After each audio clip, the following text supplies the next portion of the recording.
Saraf kejepit adalah kondisi di mana saraf kejepit oleh tulang belakang ya. Nah, ini adalah contoh gambarnya.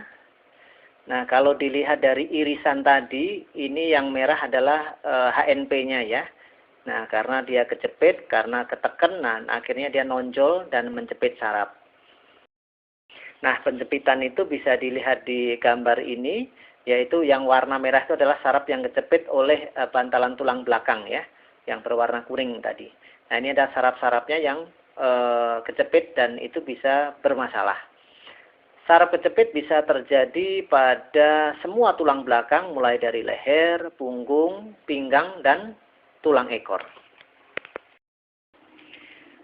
Dampak dari saraf kejepit yang ditimbulkan bisa bermacam-macam, misalnya nggak kuat berjalan jauh, nggak kuat berdiri lama karena terasa sakit atau kesemutan atau lemes ya.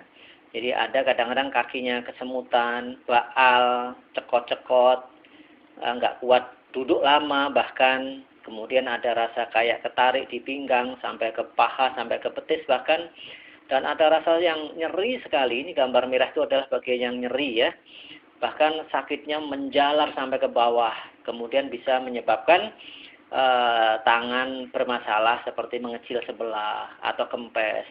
Kalau terjadi di pinggang ya bisa jadi kakinya mengecil, baik di betisnya yang satu atau dua-duanya mengecil, bahkan ada juga yang betisnya mengecil dan pahanya mengecil, serta bisa menyebabkan kelumpuhan serta yang lain-lain ya, masih banyak lagi.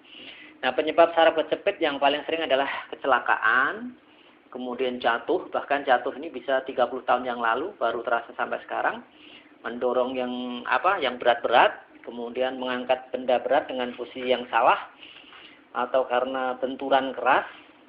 Kemudian bisa juga penurunan bantalan tulang akibat bertambahnya usia, ya, bisa juga karena TB tulang, kemudian pengeroposan tulang, bisa juga pengapuran dan sebagainya. Nah, kalau di medis saraf kejepit memang harus dioperasi.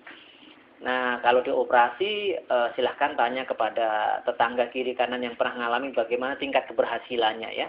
Saya punya data tertentu, takutnya nanti menakut-nakuti ya. Memang dari 74 orang yang pernah operasi, hanya 58 diantaranya mengalami kelumpuhan ya. Nah, kalau di BMCA terapinya seperti ini, berdiri di tangga HNP namanya.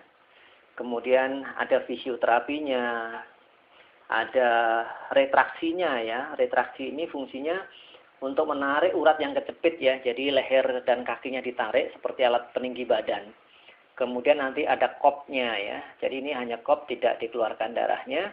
Kemudian ada herbalnya ya. Kemudian setelah itu semua pasien BMCA itu didoakan oleh majelis zikir BMCA yang terdiri dari anak yatim biasanya. Kemudian nanti diajarkan senamnya ya. Dengan senam ini insya Allah juga sangat membantu.